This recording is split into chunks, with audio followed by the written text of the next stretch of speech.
The doors to the Viridian Tea House are open once more. Hello everyone, good to see you again. Well, before I begin, I do have a little bit of news to announce. So I will be selling tea and books and artwork at the Denver Magic Makers Market this Sunday. The hours are from 11 to 4 and it's called the Ant Life Space.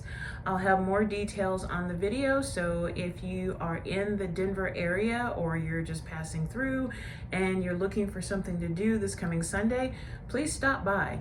I do remember that the holiday market for the Magic Makers Market was quite cool. Very, very talented individuals. I got to see a lot of things that I thought, you know, I really need to sell tea because all of this stuff needs to come home with me. So anyway, it's coming this Sunday. It's from 11 to 4, and I'll have all the information on the video once I've uploaded it. All right, so this is going to be a 2-for-1. This is going to be a review of one book and then also the tea and tales of the same book. So I am talking about The Way of the Black Beast. This is book 1 of the best-selling series, the Malja Chronicles. Stuart, I hope I'm saying this correctly, it's Malja, by Stuart Jaffe. Check out that cover, man. Is that just not badass? So, a little bit of a backstory. So I've known Stuart Jaffe for quite some time, off and on. We would see each other at conventions. And I actually purchased this book some time ago. And I read it and I really liked it. The only problem was, don't loan your books out to friends or people that say, I'll bring it right back, because they never do. So fast forward up to last year, and trying to do more with Viridian Tea House in terms of indie authors, reached out to Stuart again, got myself another copy of the book, devoured it, and just loved it. So this is going to be the review part of Viridian Tea House today. I freaking loved this book. It's sad that I didn't remember too much of it the first time I read it. I mean, it's been a while. But this is post-apocalyptic, except instead of, nuclear war, it's magic being misused. So let me read the back of it for you. In a parallel world destroyed by the abuse of magic, one woman fights all odds to survive and find the answers behind her mysterious past. Despite the challenges, crazed magicians, guitar-playing assassins, mutated beasts, she pushes on with a single-mindedness that may destroy all she holds dear. No shit. This was full of action, suspense, the bleak outline of a post-apocalyptic magic world that's not our world. And the characters are, none of them are really like truly good. Maybe one, but I liked how everybody was just varying shades of gray. They would change their situation and their view according to what fell at their feet. So for The Way of the Black Beast by Stuart Jaffe, I give it Viridian Tea House's 5 pots of tea. Some of the things, and I actually wrote some notes, some of the things that I liked about the book, the Blues Men. They are guitar-wielding assassins. They almost kind of reminded me of like an offshoot of the samurai. Very calm, collected. When they fight, they fight. When they don't, they don't. But I love the Bluesmen. I truly did. And I like the opening scene involving Malja.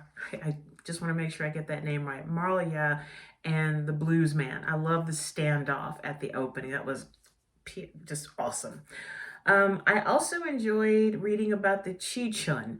They, in my mind, they kind of reminded me of like necromancers in a way, just how they would hover over dead lake and repeating their prayers over and over and over again. It just, that was the image that just came to mind, but I really enjoyed the Chi-Chun. I love reading about them. But the biggest part that I loved about this book was Barris Mont. The way that Stuart describes this creature, it almost reminded me kind of like a Cthulhu creature from the Black Lagoon, kind of blob kind of creature, that whenever it speaks, its voice is so, it's like this thunderous boom that like people have to cover their ears or else they're going to spill with blood. Yet when Marlia connects with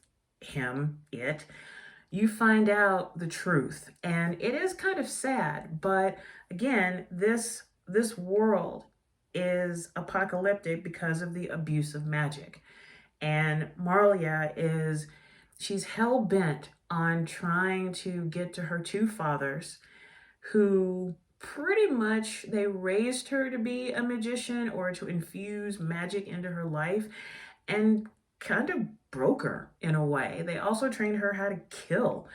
So you see this set focus of her. All she wants to do is confront her two fathers and kill them.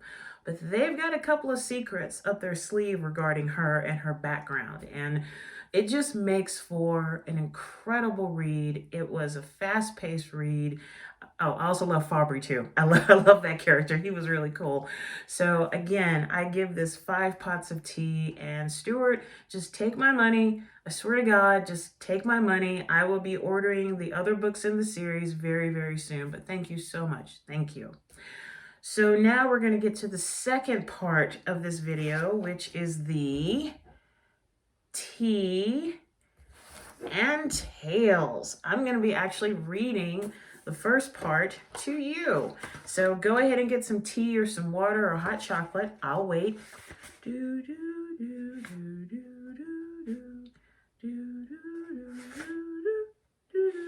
I'm just kidding. Anyway, so this book was published in 2011. And looks like there are, let's see, 1, 2, 3, 4, 5, 6 books in the Chronicles. So if you are looking for a new series to begin 2023 with, you cannot go wrong with the Malja Chronicles. You really can't go wrong.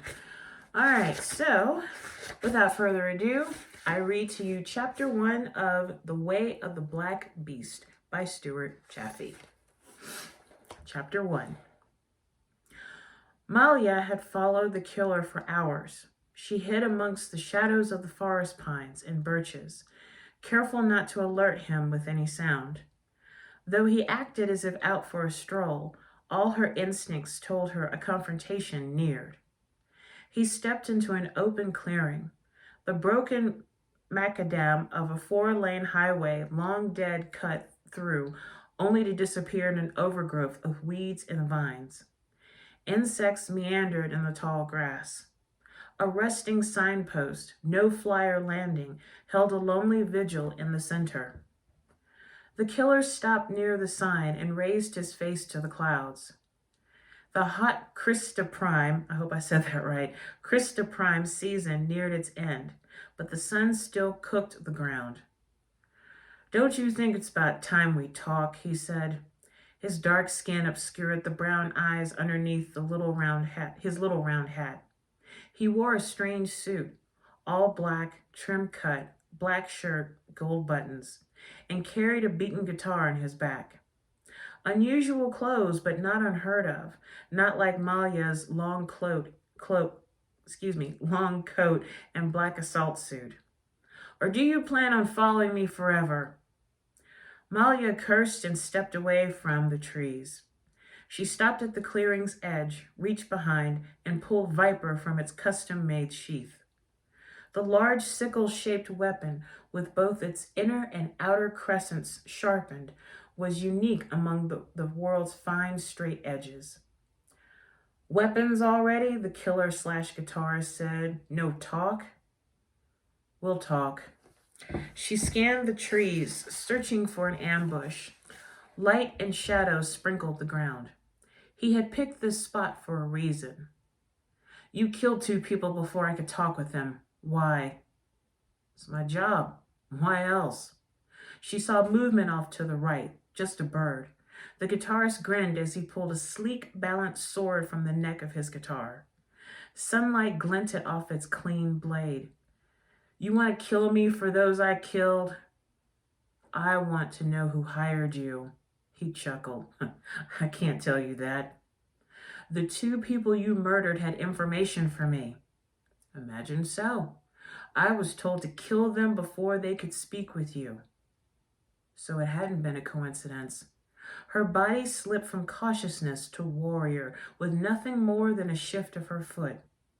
Her grip on Viper tightened as anger heated her chest. Her senses grabbed every detail, the rustle of the leaves, the movement of his blade, the uneven macadam, the broken branches, the sweat trickling down his neck, the sun baking the earth. With a sadistic grin, the guitarist pointed to the left edge of the forest.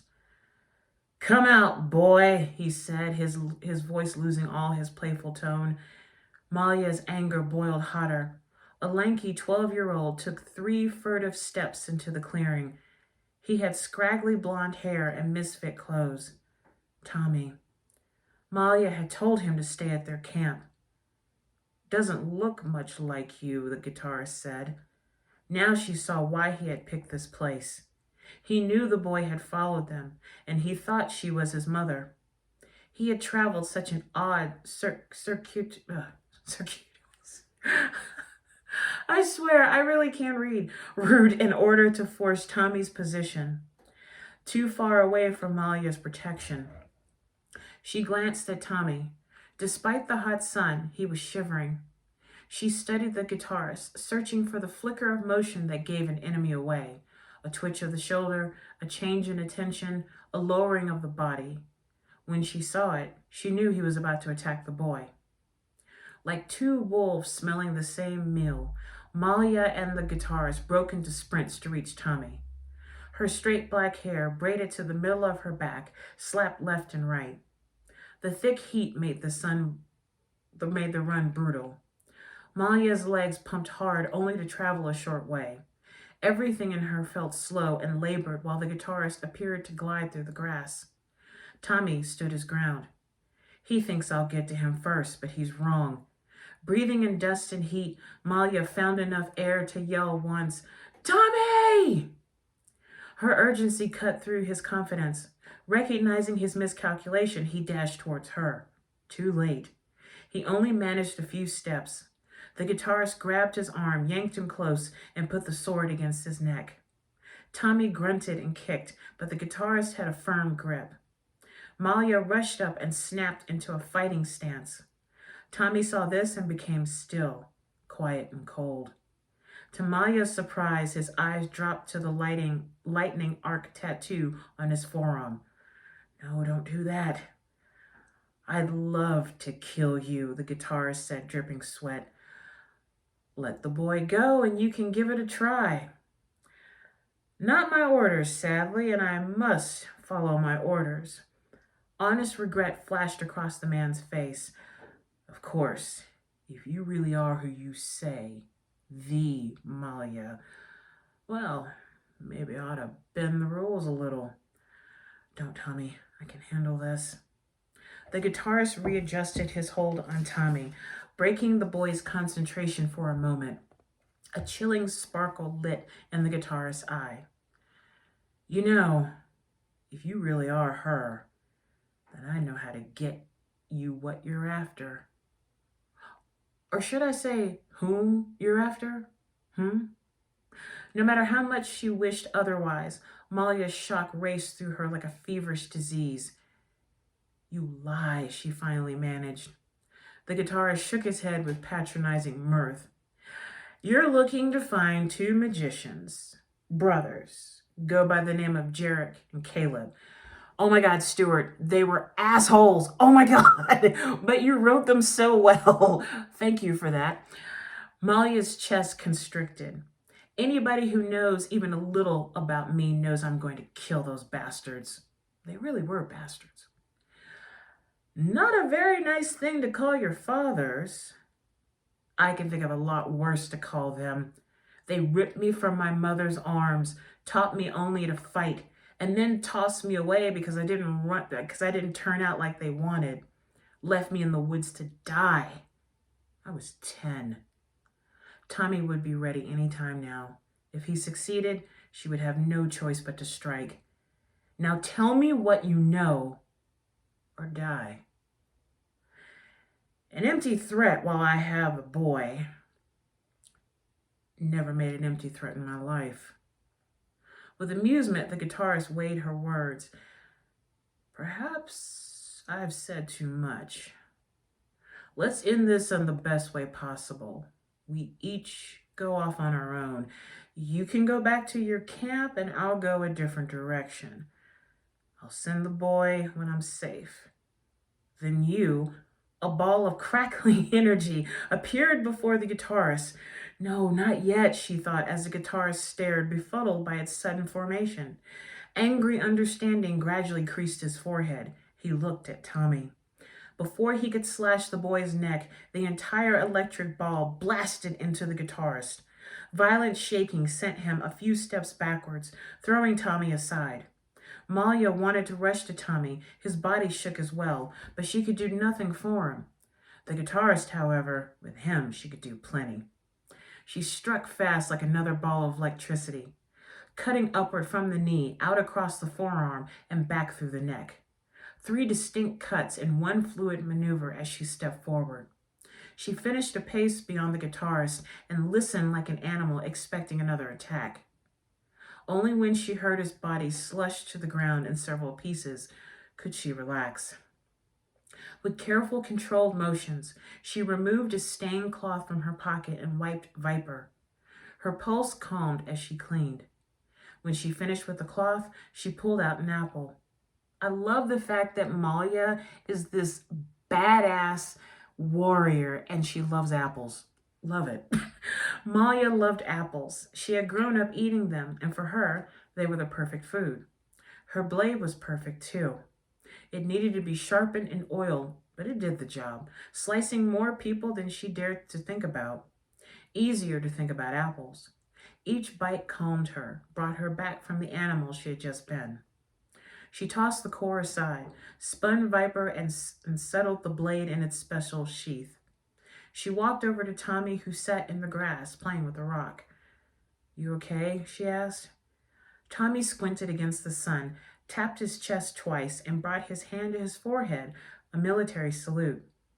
A brave face, but Malja caught the tremors in his hands. She also saw the tattoo on his arm. She often tried to forget that Tommy was a magician. Most of the time, she only saw a sweet boy who had suffered at the world's callousness. But when she glimpsed that tattoo, she glimpsed the other side of him. Magicians bore one tattoo for each spell they mastered, using it as a focal point. Some said the magic came from the tattoo itself. If that was true, then Tommy could never be rid of it. Under her scrutiny, he rolled his sleeve down. Taking a quick tea break. If you have tea or water or hot chocolate, now's a good time. And today's tea, by the way, is the Fayette Family Tea Blend from Viridian Tea Company. I'll tell you more about it once I'm done with the reading.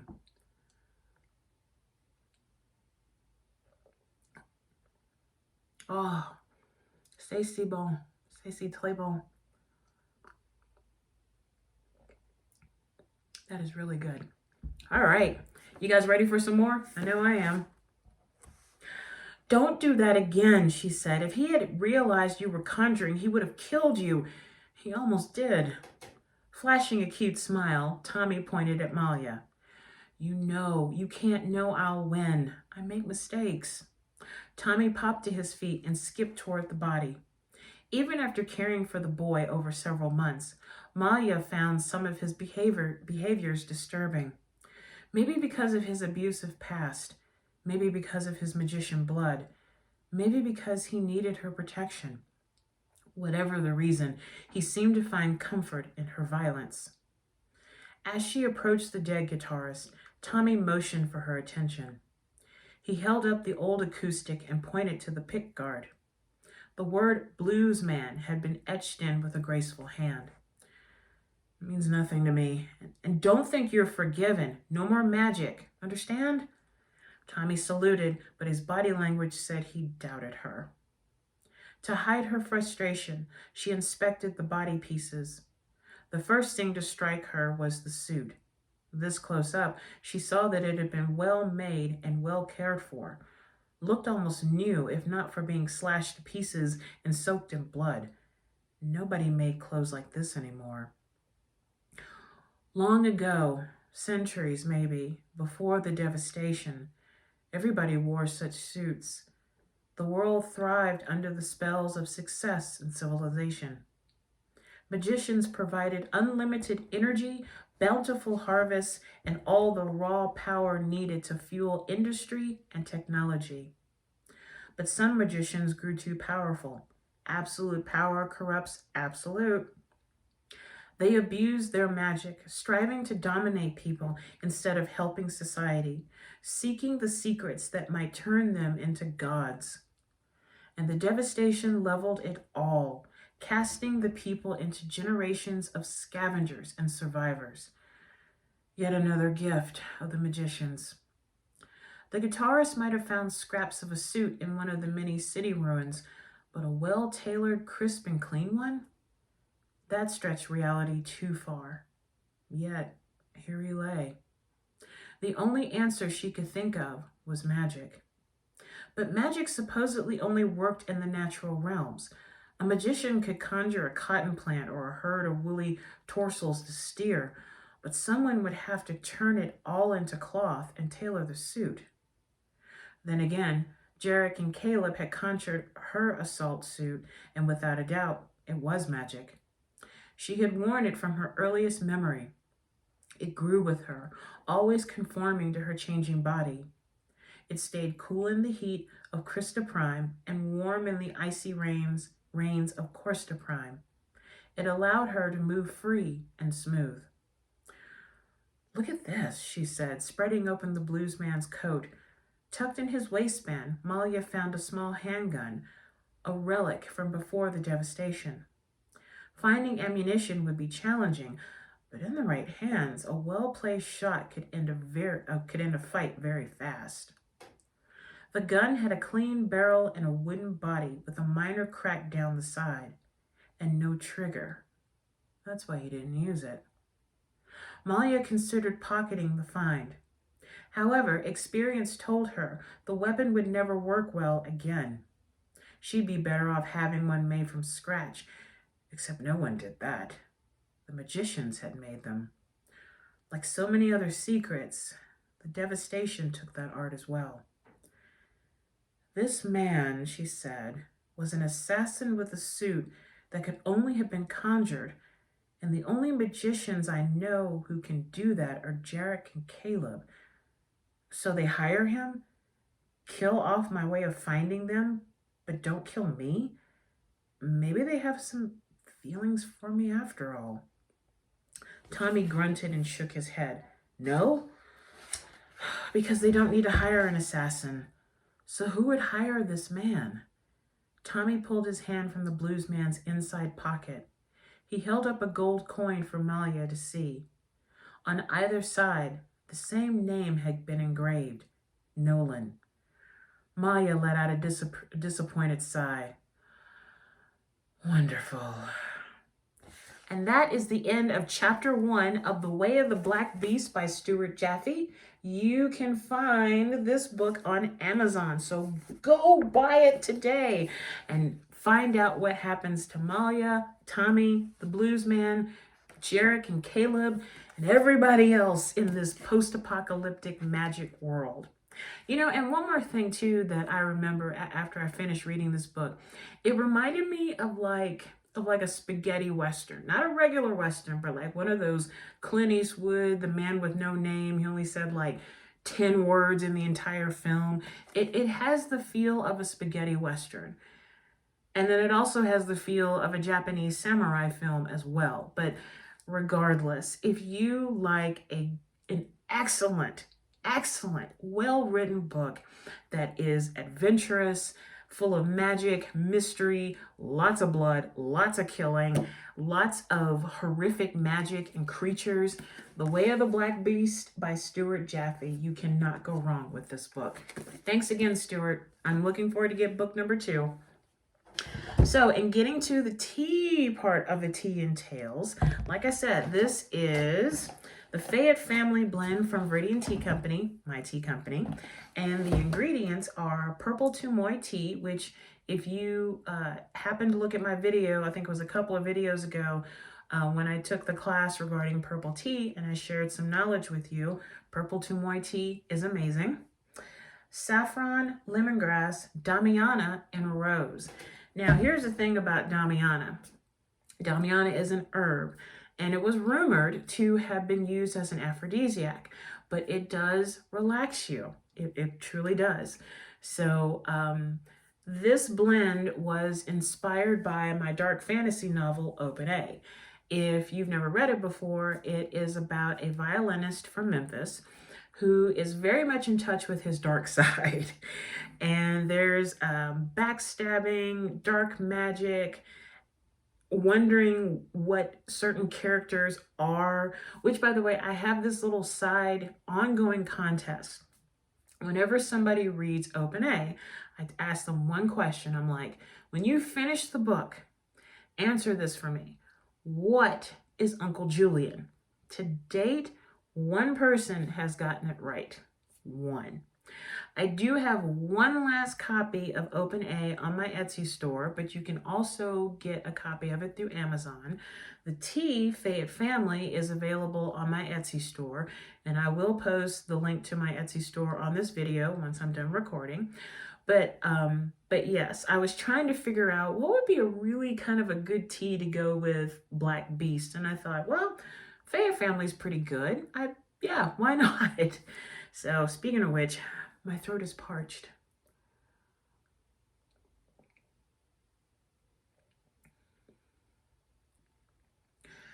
I have a couple of blends that have saffron in them, and I use just a pinch, literally a pinch of saffron. What it provides for my tea blends is kind of like a warm, exotic taste to it. Actually, take out the exotic. It's a warm taste, and not like temperature-wise. You feel this warmth kind of spreading throughout your body. And I thought that it would go well with the damiana, roses, lemongrass, and the purple tea, and it actually does. And what's really cool about this tea, one thing about purple tea to tell if it's actually purple tea is if you steep it, the color is purple or has like a purple ring around it. Well, seeing as how I have other ingredients in this tea blend, I can actually, it's a nice golden color, but you can see the purple kind of coming through and also along the rim too. So, but once again, this is Fayette Family Tea Blend inspired by my dark fantasy novel, Open A. You can find copies of the book and the tea on Etsy, or you can buy the book on Amazon as well. Well, I think that's all I have right now. Thank you for coming to this tea and tales. Thank you so much for coming for this reading. I hope that you enjoyed chapter 1 of Black Beast. I know I did. Like I said, for the millionth time, I will be ordering the rest of the books very, very soon. So let's wrap up with a breathing tea meditation. If you're new to this, welcome. Find a comfortable position, seated, laying down, standing up. Close your eyes or softly focus on an object in front of you. Take 2 deep breaths in through the nose, out through the mouth. Then we just focus on our breathing for a couple of counts. If you find yourself getting lost in your thoughts, that's okay. It happens. Just softly tell yourself thinking and just return to your breathing. Return to focusing on that. Then once we're done, we're going to take a final breath in through the nose, out through the mouth. Open your eyes, refocus, and then we end with a cup of tea or water. So if you're ready, let's begin. And if you can hear my heater, it's nice white noise. Let's begin.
And now to end this meditation, we take one deep breath in through the nose and out through the mouth.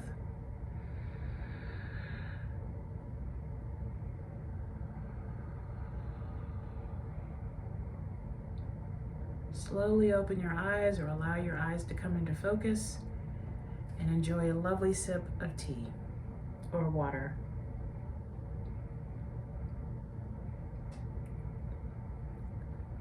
So good. And actually, as the temperature decreases, I'm getting more of the lemongrass and the saffron. Very interesting. I love tea. I love studying it, drinking it, reading about it, working with it. I love it. It's very much one of my greatest passions. Anyway, that's all I have for today. Thank you again for coming to this Tea and Tales with Stuart Jaffe. And yeah. And once again, if you are in Denver this Sunday, please stop by the Magic Makers Market. It's from 11 to 4.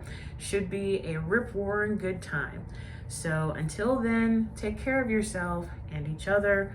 Raise your teacup high. And always remember, I don't have my props ready. To drink tea is to enjoy life. Take care. I'll see you next time. Bye for now.